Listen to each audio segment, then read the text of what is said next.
Hello everyone, welcome to my channel GSP Studies. Get ready for the dictation. 5 seconds. Start. Mr. Vice Chairman said during the last few months it has become fashionable to talk of the Green Revolution and the government takes a certain amount of pride in what is supposed to be the Green Revolution.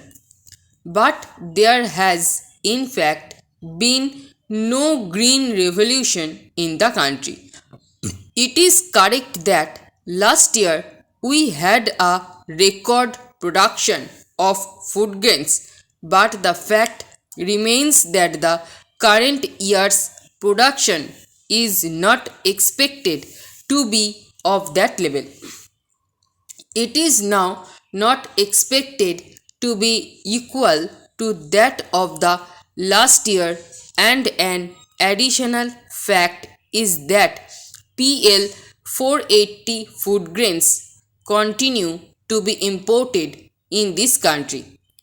Only recently, the government has entered into another PL 480 agreement to continue imports itself is not confident of the success of what is called the Green Revolution. It continues to import, it continues to regulate the flow of food grains between different parts of the country. Para. Agriculture in India remains a low yielding and uncertain vocation. There is so much talk of the high yielding varieties of seeds, but the fact is that the high yielding varieties of seeds can be used only in fields which are amply supplied with fertilizers and water. Only a minority of our agriculturalists are able to take advantage of high yielding variety of seeds, and only less than 20% of land is irrigated. 20% of our cultivable land is still rain fed. How can we talk of a green revolution, or how can we talk of achievements in the field of agriculture as long as 80% of our cultivable land depends on uncertain rains?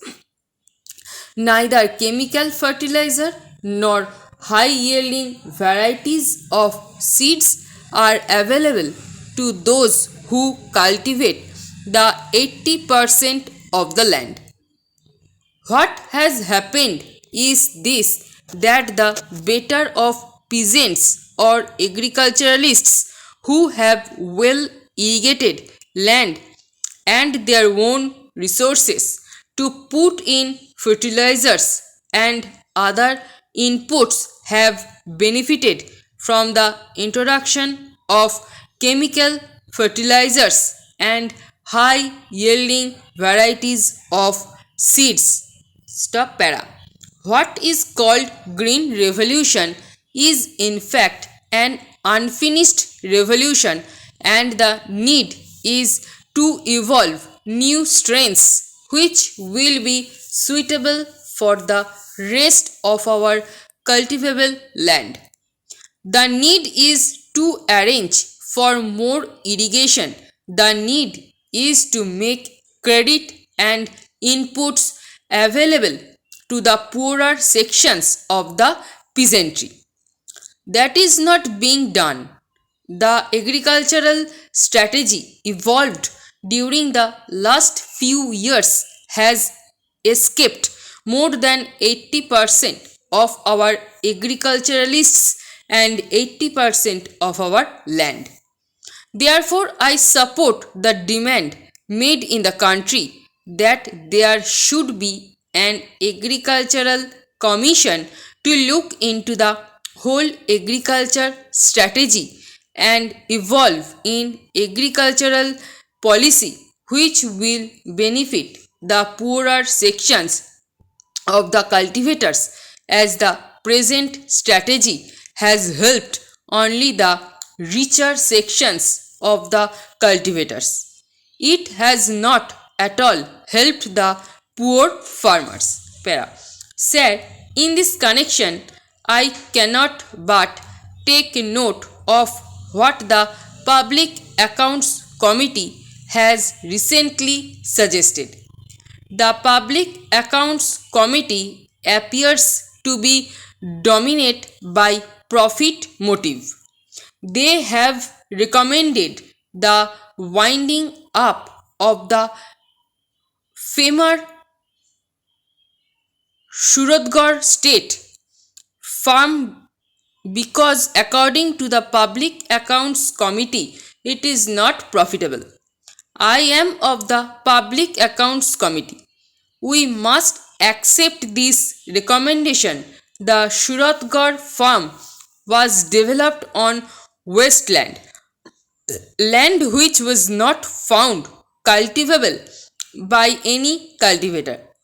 No private cultivator, no individual agriculturalist would have developed that land. While this farm would have yielded profits made cultivable because good varieties of seeds and other food grains are produced there. I am sure the government will not accept this irrational recommendation of the Public Accounts Committee that the state farm should be wound up.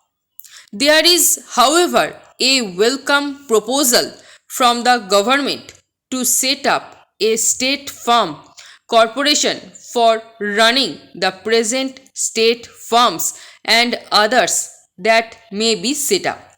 These state farms should be utilized to produce good quality seeds and, of course, new strains suitable for dry land should also be evolved. Para. We must remember that a major role in our agriculture and our green revolution will have to be played by the small farmers, and unless we evolve methods to help the small farmer, the so-called green revolution will remain an unfinished revolution which has touched only a fringe of our agriculture. I think the food zones should be scrapped and the whole country should be made one big food zone, but while the food grains should be scrapped, the middlemen who get most of the profits of the trade in food grains should also be eliminated. The Food Corporation of India should procure much more than what it does, and the state governments should be persuaded to develop their own agencies for procurement because the benefits of the growth in agriculture, growth in yield are not going to the farmer. They are being cornered by the middleman. Unless the state governments and the FCI take procurement in their hands, this will continue. The Minister of Industrial Development last month announced in the other house his intention to remove all controls over the prices and distribution of cement from next year. I think that this also is unjustified. When cement was partially decontrolled, its price went up by rupees 8 per ton. The industry threatens and it has announced that when decontrol comes, prices will go up by much more than rupees 8 per ton. Where are we leading our economy to? As compared to August 1938, the cost of living is already in the near about to 8 to 5. In my city of Kanpur, for example, the working class cost of living index 8 to 6 for last month and as compared to 100 in August. Stop. এই প্যাসেজের stroke এবং PDF পেতে Telegram গ্রুপে join করুন এবং ভিডিওটি ভালো লেগে থাকলে লাইক শেয়ার এবং সাবস্ক্রাইব করে পাশে থাকা বেল আইকনটি প্রেস করে রাখুন সবার আগে নোটিফিকেশান পেতে। Thanks for watching.